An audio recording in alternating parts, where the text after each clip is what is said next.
Hello everyone, welcome to my YouTube channel Programming with DPR. Hope you all are doing good. So let's start with the today's Leetcode weekly contest 385 analysis. Start with the very first problem.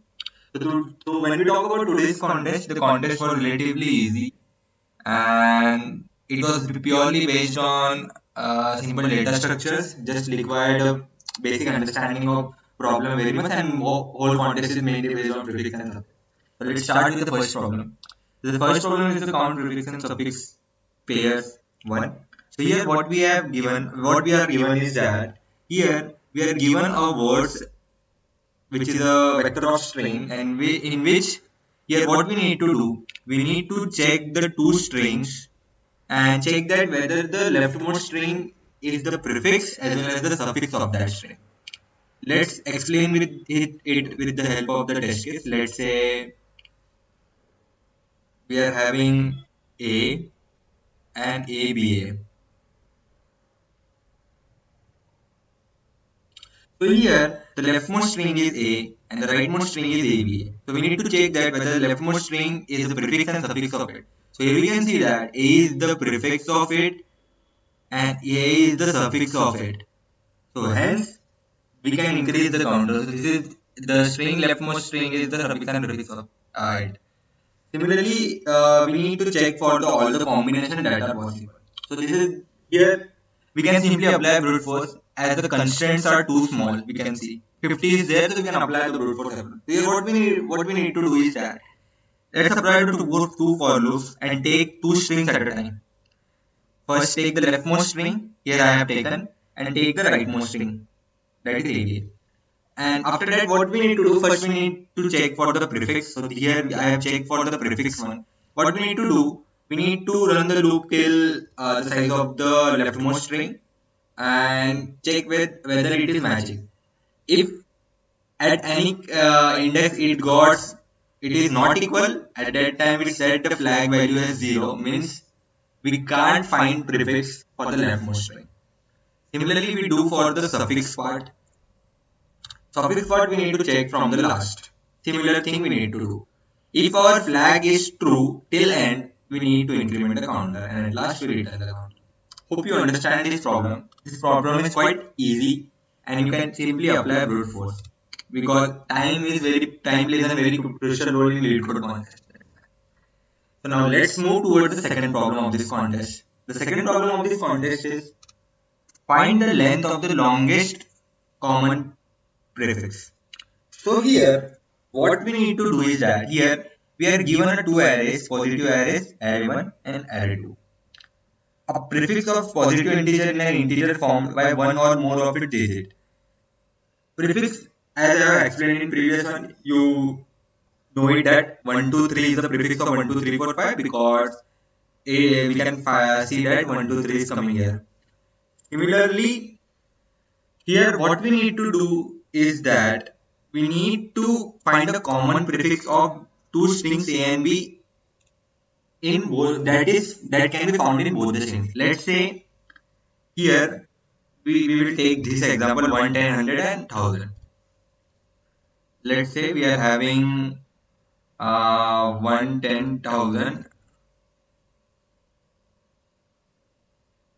1, 10 and 1000.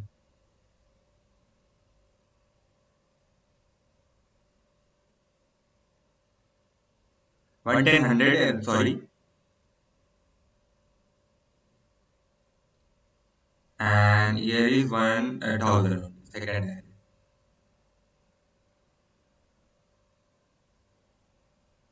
So this is array 1 and this is array 2. So here in this problem what we are given is that we need to calculate the prefixes of each, we can say each number. So let's say for 1 the possible substrings are 1 only, and for 10 it is 1 and 10, right? And for 100 it is 1, 10 and 100. Similarly, we calculate it for 1000. which is in the present in the second array. 1, 10, can say 100 and 100. So here we need to find the common prefix. So common prefix which occurs the maximum time, and we need to return the length of that maximum prefix. So here we can see that 100 is the common which is present in both array 1 and array 2, and which is of course the maximum length. So here answer is 3. We can see that 100 is present in both arrays. So here we can see answer is 3.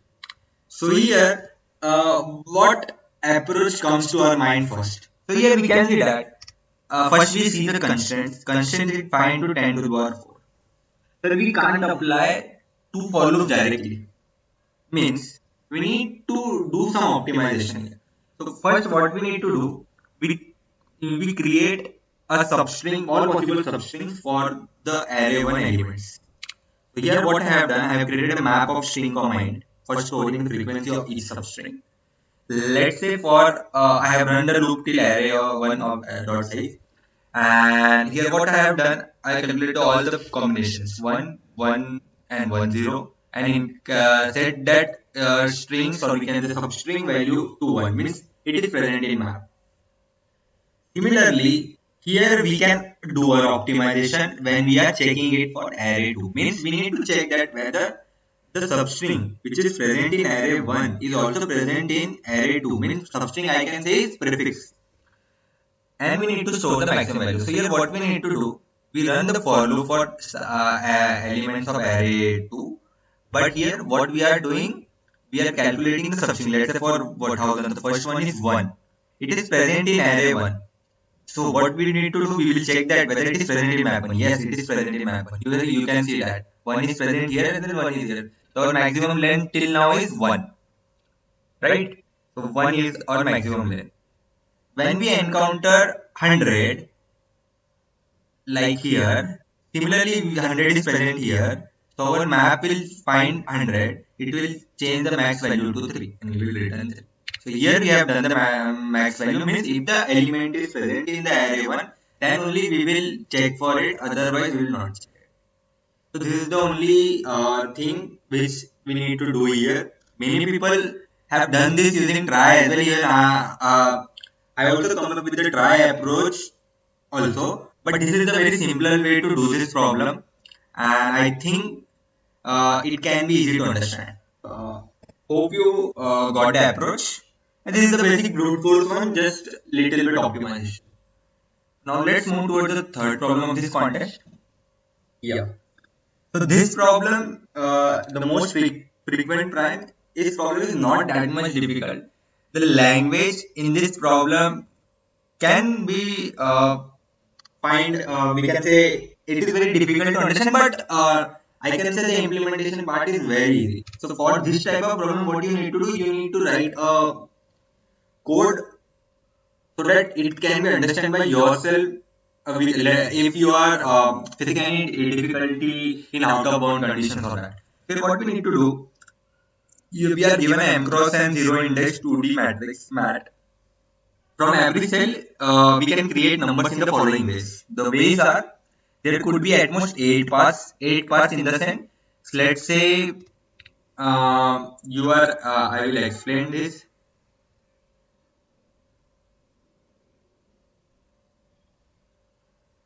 Let's say 8 part they are saying like this.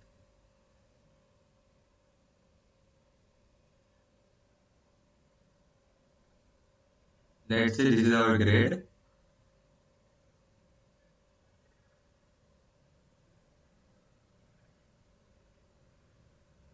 So let's say you are here. Suppose let's say you are here. So this can be one of the path. This can be one of the path. This can be one of the path. This can be one of the path. This can be one of the path. This can be one of the path, and this can be one, and this can be one. So you can move in any direction. So here what we need to do, I will suggest whenever you see this type of problems now. So what you can do, you can create a d column and d row vectors. D row and d column vectors are, let's say you are at position I comma j. Let's say, right? So when we move in right direction, what increases? Column increases. I remains constant. So for here the position is I comma j plus 1, right? Similarly, you can do for all the cases. When we do go down, the row increases, column remains constant.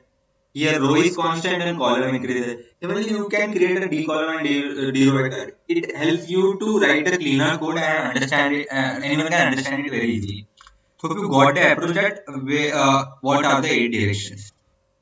So here what we need to do, we need to select a path from them and append digits in this part to the number being formed by traveling in the direction. Means whatever direction you are traveling, you need to store it in the form of path.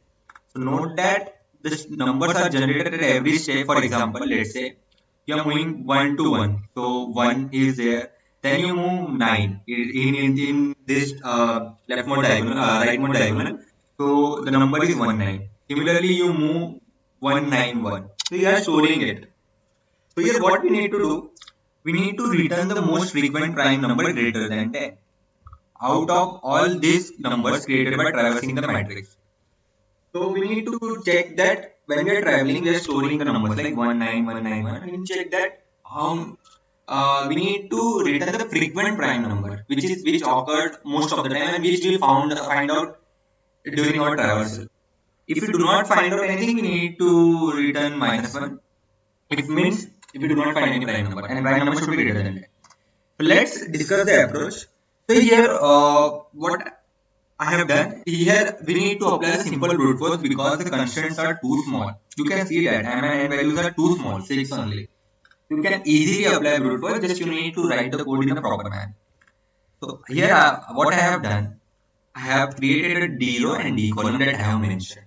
So it should be 8 size vector as you are moving in 8 direction, and here what we are doing, if we are moving in right direction, all the 8 directions. So I have stored it. This m and n value size of row and column of that matrix. Yeah, I created a map for storing the frequency of each path. Here I have run the for loop for row and column.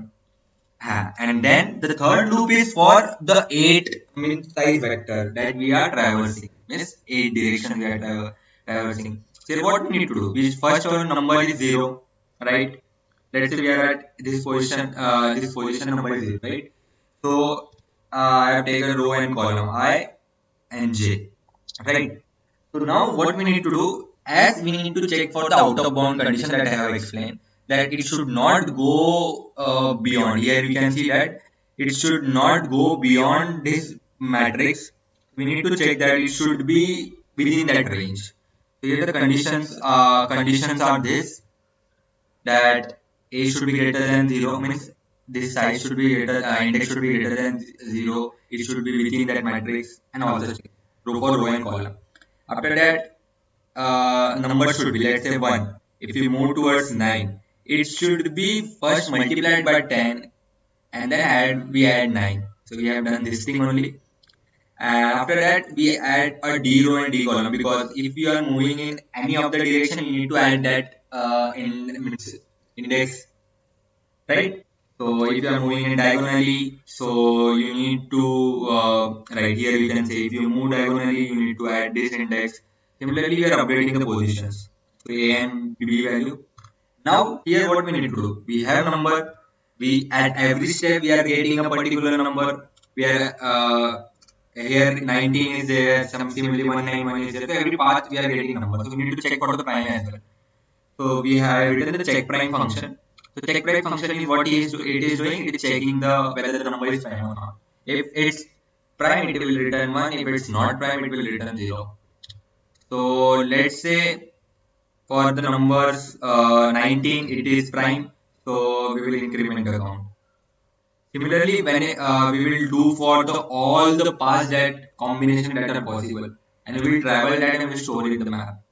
And at last, what we do, we will check for the maximum prime number which occurs, the number which occurs maximum times. the prime number which offers maximum time.